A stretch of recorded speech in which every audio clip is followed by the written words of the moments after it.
IELTS 16. Published by Cambridge University Press and Cambridge Assessment English 2021.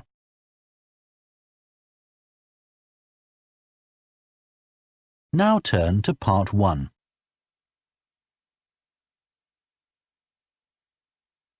Part 1. You will hear a man phoning to find out about some children's engineering workshops. First, you have some time to look at questions 1 to 3.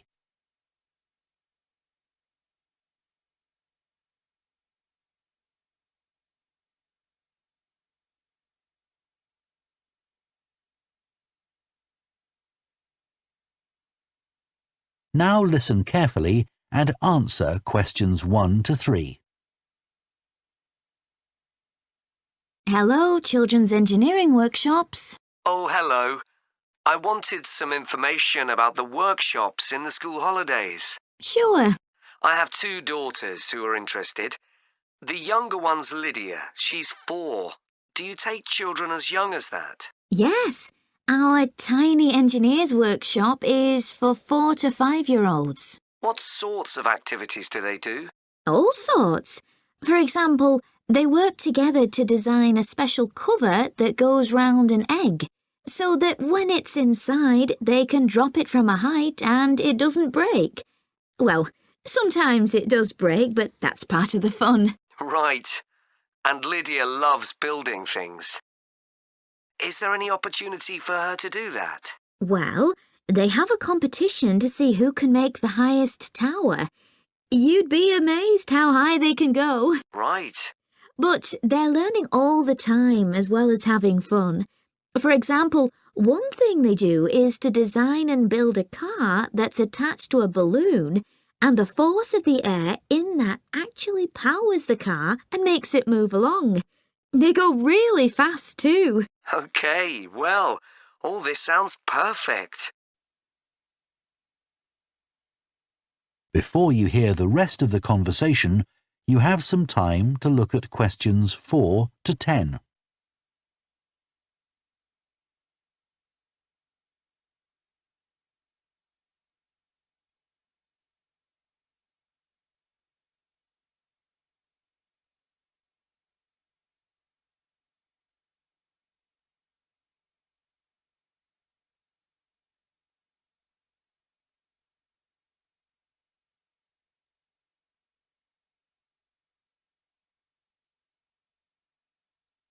Now listen and answer questions 4 to 10.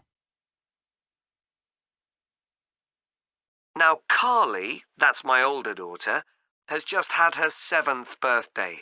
So, presumably, she'd be in a different group. Yes, she'd be in the Junior Engineers. That's for children from 6 to 8. And do they do the same sorts of activities? Some are the same, but a bit more advanced. So they work out how to build model vehicles, things like cars and trucks, but also how to construct animals using the same sorts of material and technique. And then they learn how they can program them and make them move. So they learn a bit of coding? They do. They pick it up really quickly. We're there to help if they need it, but they learn from one another too. Right. And do they have competitions too? Yes. With the Junior Engineers, it's to use recycled materials like card and wood to build a bridge. And the longest one gets a prize. That sounds fun. I wouldn't mind doing that myself.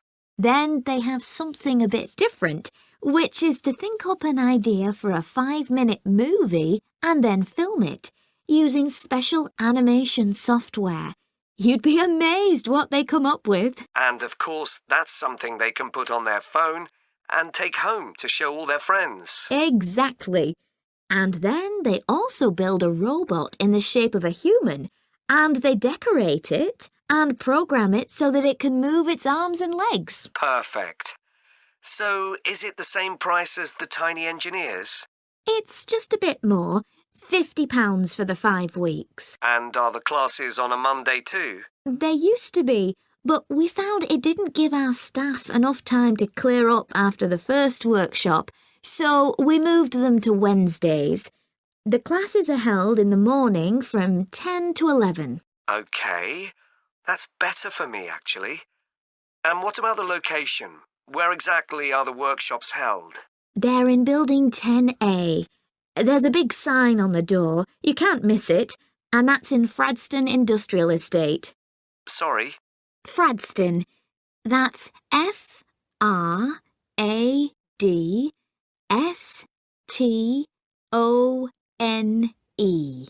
And that's in Grassford, isn't it? Yes, up past the station. And will I have any parking problems there? No, there's always plenty available.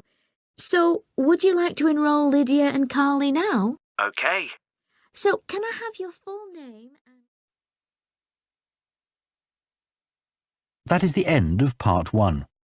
You now have half a minute to check your answers to Part 1.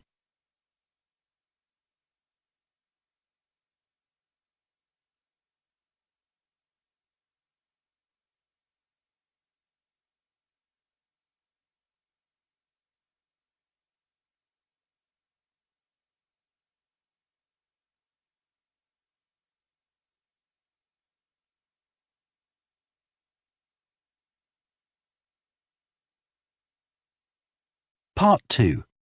You will hear the managing director of a company called Stevenson's welcoming a group of work experience students. First, you have some time to look at questions 11 to 14.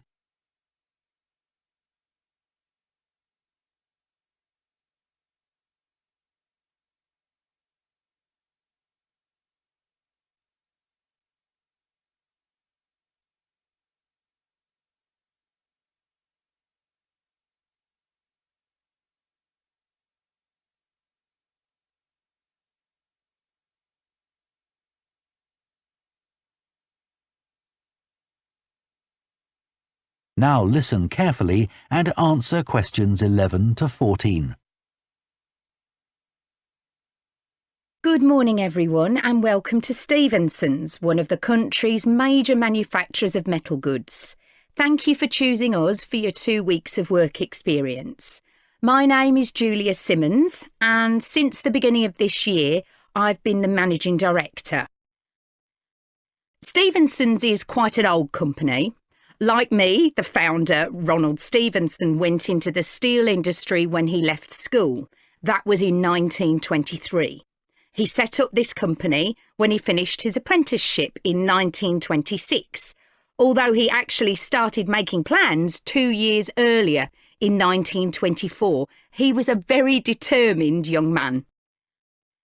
Stevenson's long-term plan was to manufacture components for the machine tools industry, although in fact that never came about, and for the automotive industry, that is cars and lorries. However, there was a delay of 5 years before that happened, because shortly before the company went into production, Stevenson was given the opportunity to make goods for hospitals and other players in the healthcare industry. So that's what we did for the first 5 years. Over the years, we've expanded the premises considerably. We were lucky that the site is big enough, so moving to a new location has never been necessary. However, the layout is far from ideal for modern machinery and production methods, so we intend to carry out major refurbishment of this site over the next 5 years. I'd better give you some idea of what you'll be doing during your 2 weeks with us, so you know what to expect. Most mornings you'll have a presentation from one of the managers to learn about their department, starting this morning with research and development.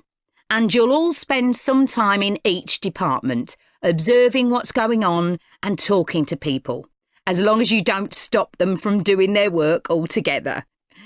In the past, a teacher from your school has come in at the end of each week to find out how the group were getting on, but your school isn't able to arrange that this year.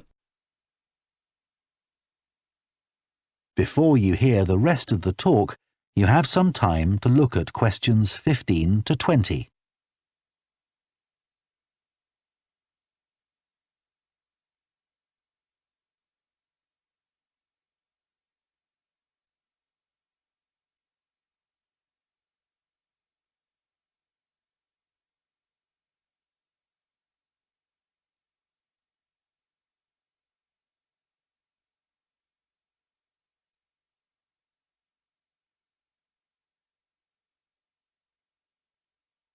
Now listen and answer questions 15 to 20. OK, now I'll briefly help you to orientate yourselves around the site. As you can see, we're in the reception area, which we try to make attractive and welcoming to visitors. There's a corridor running left from here, and if you go along that, the door facing you at the end is the entrance to the coffee room. This looks out onto the main road on one side and some trees on the other, and that'll be where you meet each morning.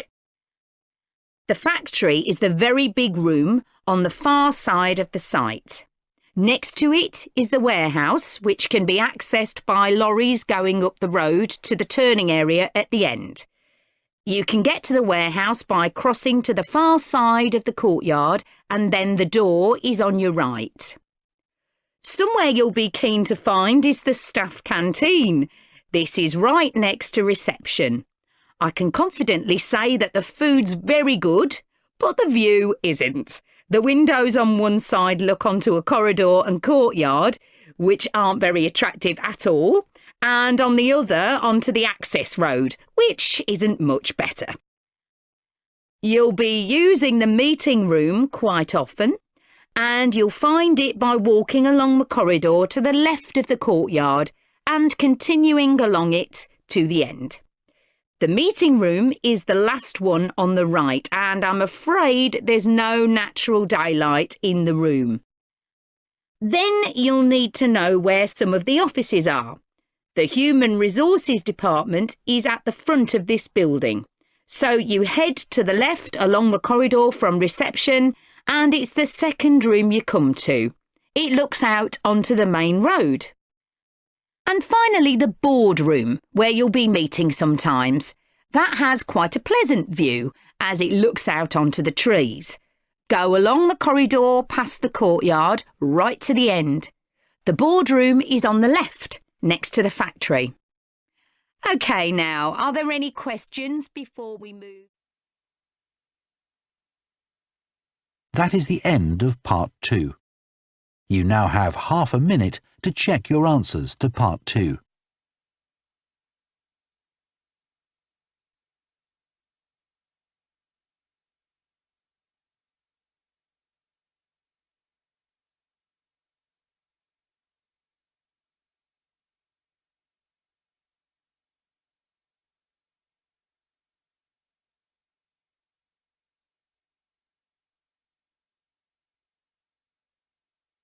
Part 3.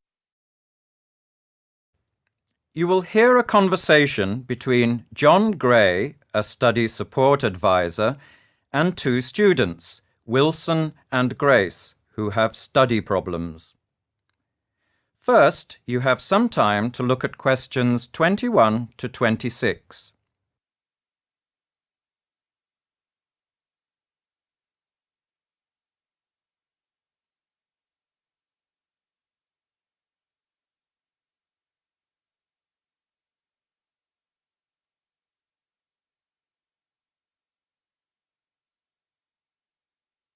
Now listen carefully and answer questions 21 to 26. Thanks for coming along, Grace and Wilson. My name's John Gray, and I'm one of the study support advisors. As you're new students and have asked to discuss what we can do to help you with your study problems, I'd like first to outline the purposes and approach to learning support here at Broadway University. Then I'll ask each of you to describe the sort of issues you have and then say what we might offer you. Is that okay? Yes. That's fine. Okay, let's start then. Well, basically our purpose at Student Support is to help students to become more independent. We do this by showing them effective strategies they can use, not by doing the studying for them. Another purpose is to help students to understand some of the cultural differences between their own culture and the cultural context here in this country. In that sense, we are encouraging students to make comparisons, but not to make judgments about them. I suppose a final purpose is to help students to build relationships inside our culture by encouraging them to relate openly to us. That's enough from me. Perhaps Wilson, you could talk about the sort of study problems you're having and I'll suggest some options. Well, my main problems at the moment seem to be connected with writing rather than lectures or seminars. Okay.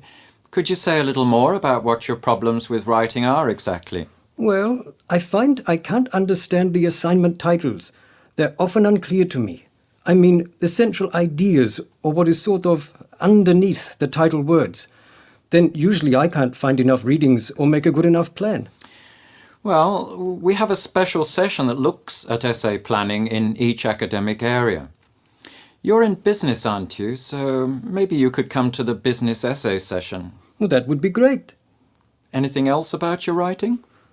I find that the structuring of the essays I write is a real difficulty for me. My essays are always very disorganized. Well, on Tuesdays during each semester we have essay writing sessions, and you can make an appointment with a tutor to discuss your essay draft. Would that be helpful? Yes, it sounds good. Before you hear the rest of the conversation, you have some time to look at questions 27 to 30.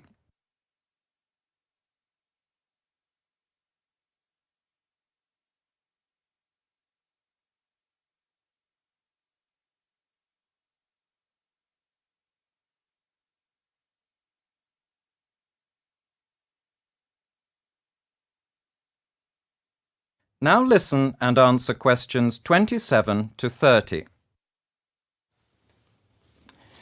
What about you, Grace? Well, my problems are a bit different. I'm having great difficulty following the lectures in my nursing course. The lecturers seem to come from different countries, and they talk really fast and are not always very clear. I can't keep up, and I end up with very poor lecture notes. Have you tried recording the lectures?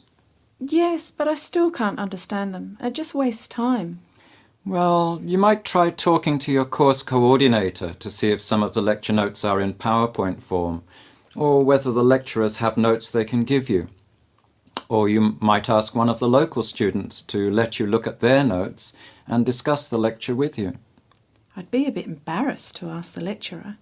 Well, one of our support staff can contact the lecturer for you if you like, to start with. Oh, okay, thank you. Anything else that's a problem? Well, this isn't really a study problem, but I'm finding that I'm not sleeping well. I'm sorry to hear that. Is there something you're worried about? I'm worried about the course. There's too much information to deal with. Also, I had an email from my parents recently saying that my grandmother's not well, and I'm worried about her. I feel I should go back to be with her. Sounds as though you need to talk to someone who can listen in more detail to this situation. We have some really good counsellors from different cultural backgrounds. I know you might not feel comfortable about this, but I could help you make a time today if you like. I'm not sure. It's all rather new. Okay. Why don't you think about it and come back to see me again this afternoon? Okay, thanks. I'm so sorry to be a problem to you. You're not a problem at all, Grace. We're here to help. That is the end of part 3. You now have half a minute to check your answers to part 3.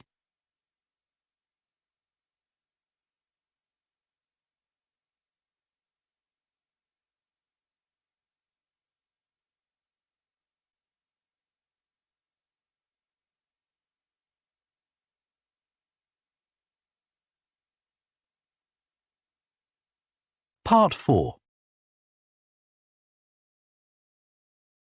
You will hear part of a lecture about effective management skills given by a business studies lecturer. First, you have some time to look at questions 31 to 40.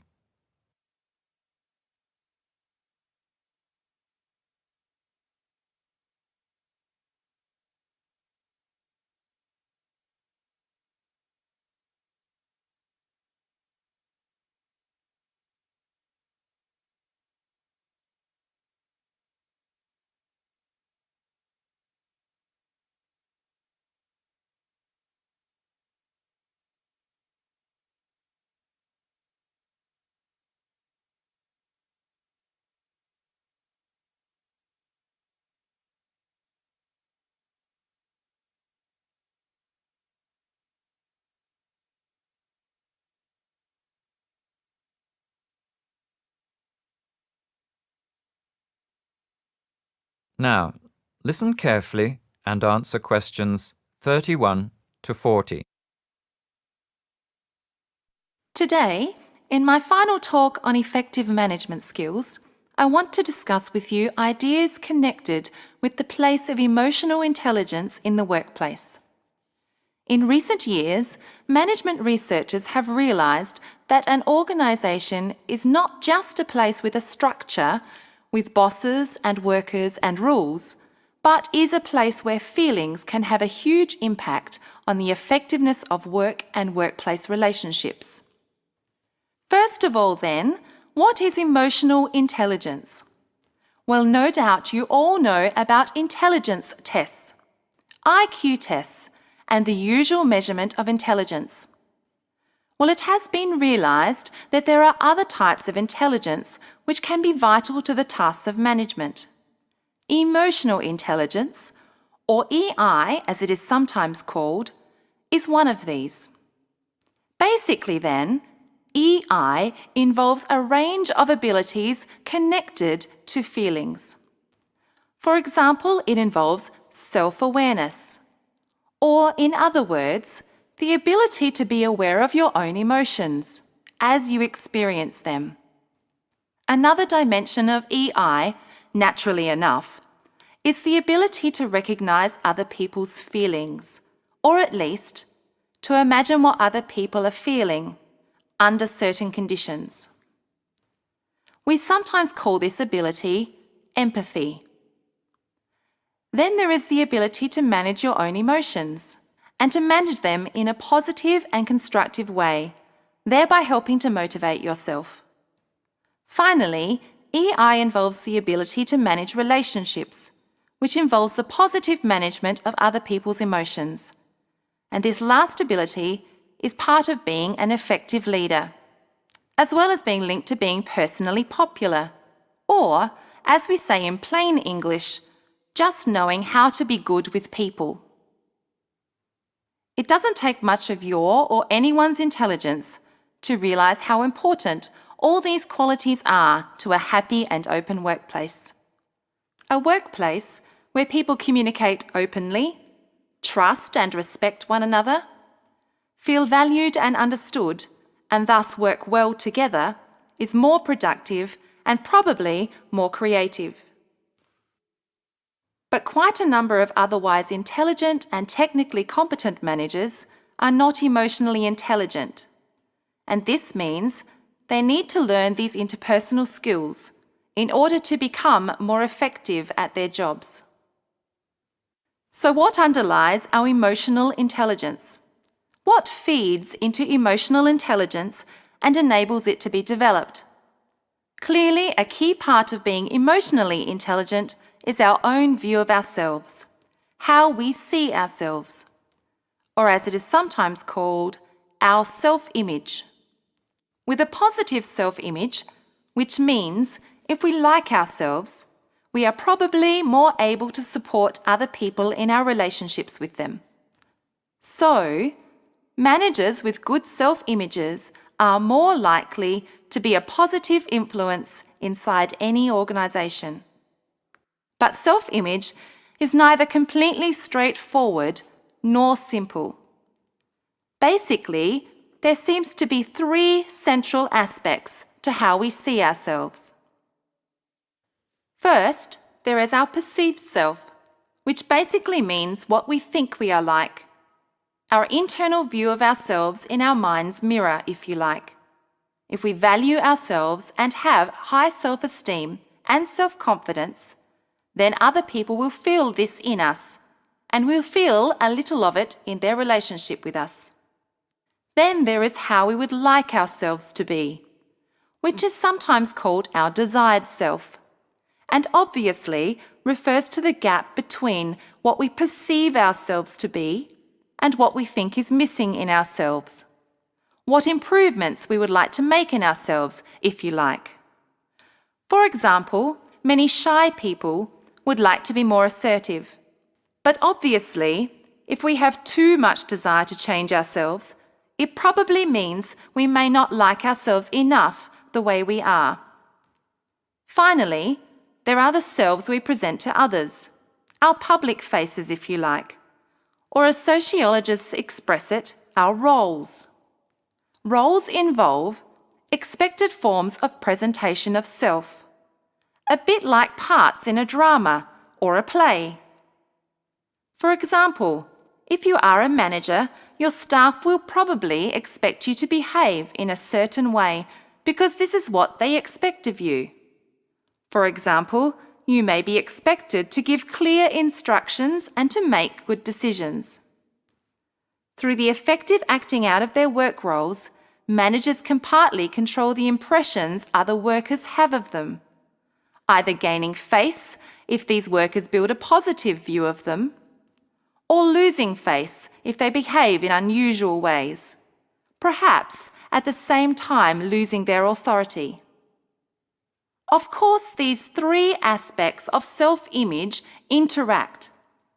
In other words, they operate together at the same time, not in isolation. Research seems to suggest that there is a degree of stability in the main ways we communicate, or in our styles of communication, if you like.